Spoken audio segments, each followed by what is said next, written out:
Hello दोस्तों, तो एक बार फिर से स्वागत है आपका हमारे चैनल हिडन वर्ल्ड हिंदी में। तो चलिए शुरू करते हैं। एक राजधानी है जो लाखों लोगों के लिए बनाई गई थी लेकिन फिलहाल वीरान पड़ी है। एक मेगा प्रोजेक्ट है जिस पर अमेरिका ने 1.25 लाख करोड़ रुपए बर्बाद कर दिए लेकिन उसका कोई इस्तेमाल नहीं हुआ। एक अनोखी फॉरेस्ट सिटी है जिसमें रहने वाला कोई नहीं। हम यहाँ दुनिया के 4 मेगा प्रोजेक्ट्स की सच्चाई पेश कर रहे हैं जिन्होंने बनाने में अरबों डॉलर खर्च किए लेकिन आज भी वो किसी काम के नहीं हैं।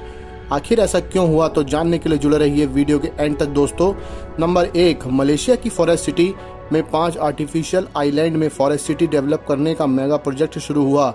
इसकी लोकेशन सिंगापुर से महज 20 मिनट की दूरी पर थी, इसलिए इन्वेस्टर्स आकर्षित हुए। इसकी डिजाइनिंग में कई ग्रीन इनोवेशन किए गए।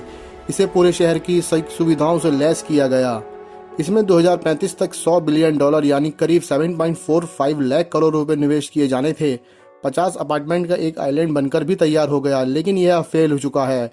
इसके मेन रीज़न है कि इसका मेगा प्रोजेक्ट की ज़्यादातर फंडिंग चीन से हुई है। चीनी नागरिकों को यहाँ मुफ्त में आने का पास दिया गया। इसका असर यह हुआ कि जो निवेशक अपने देश में महंगे अपार्टमेंट नहीं खरीद सकते थे उन्होंने फॉरेस्ट सिटी का कब्जा कर लिया। 2019 तक 80% प्रॉपर्टी के मालिक चीनी हो गए। यहाँ सड़कों पर लगे साइन से लेकर स्कूल तक मंदारिन भाषा का इस्तेमाल होने लगा। इसे लेकर मलेशियाई लोगों में आक्रोश बढ़ गया। मलेशिया की सरकार ने यहाँ विदेशियों की प्रॉपर्टी खरीदने पर बैन लगा दिया और आज हालत यह है कि 7 लाख लोगों के लिए तैयार फॉरेस्ट सिटी में इस वक्त महज 500 लोग रह रहे हैं। नई प्रॉपर्टी बिक नहीं रही और जिन्होंने खरीद ली है वो जाना चाहते हैं। अगला है अमेरिका का Yucca mountain nuclear waste repository. 1980 में अमेरिकी सरकार ने न्यूक्लियर वेस्ट का कोई स्थायी समाधान निकालने के लिए कोशिश शुरू की। 1987 में नवादा के यूको माउंटेन को चिन्हित किया गया। योजना बनाई गई कि पूरे देश के न्यूक्लियर वेस्ट को एक टनल के जरिए यूका माउंटेन में 300 मीटर अंदर दबाया जाएगा।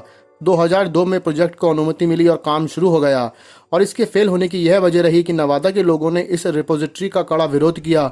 ओबामा के राष्ट्रपति बनने के बाद 2010 में इस प्रोजेक्ट की फंडिंग बंद कर दी गई। 3 साल बाद एक कोर्ट ने काम भी शुरू कराया लेकिन कोई ज़्यादा प्रगति नहीं हुई और आज की स्थिति यह है कि अमेरिकी राष्ट्रपति जो बाइडेन ने भी साफ कर दिया है कि नवादा में न्यूक्लियर वेस्ट रिपोजिटरी नहीं बनाई जाएगी। $17 बिलियन यानी करीब 1.25 लाख करोड़ खर्च करने के बाद भी आज तक इस मेगा प्रोजेक्ट का कोई इस्तेमाल नहीं किया गया है। अगला है म्यांमार की नई राजधानी नेपिडो।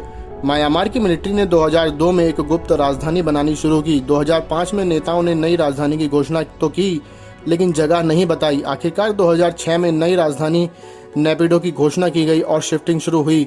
$4 अरब यानी करीब 30,000 करोड़ रुपए की लागत से यहाँ वो सब कुछ बनाया गया जो लोगों को आकर्षित करे।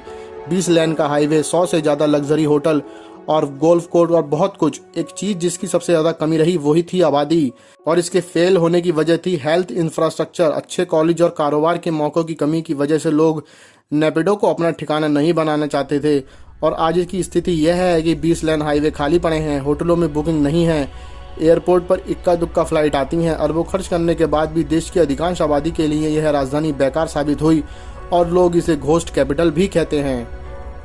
अगला है हाईवे का इंटरस्टेट H3। 26 किलोमीटर लंबा इंटरस्टेट H3 हाईवे बेहद खूबसूरत नज़ारों के बीच से गुजरता है।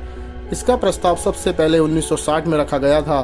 तमाम रुकावटों के बाद 1989 में प्रोजेक्ट पर काम शुरू हुआ। 1997 में यह बनकर तैयार हो गया। इसमें कुल $1.3 बिलियन यानी करीब 10,000 करोड़ रुपए का खर्च आया। प्रति किलोमीटर के हिसाब से यह दुनिया का सबसे महंगा हाईवे साबित हुआ और इसके फेल होने की यह वजह थी कि 1960 के दशक में जिस उद्देश्य से इस हाईवे को बनाया गया वह अप्रासंगिक हो गया। हाईवे का होनोहाल शहर से कोई डायरेक्ट लिंक भी नहीं है, इसलिए क्षेत्रीय लोग इसका इस्तेमाल नहीं करते। हवाई का एक समूह इसे शापित भी मानता है क्योंकि इसके बनाने में कई धार्मिक स्थलों को नुकसान पहुंचाया गया और आज की स्थिति यह है कि हवाई का इंटरस्टेट H3 आज सुनसान हालत में है।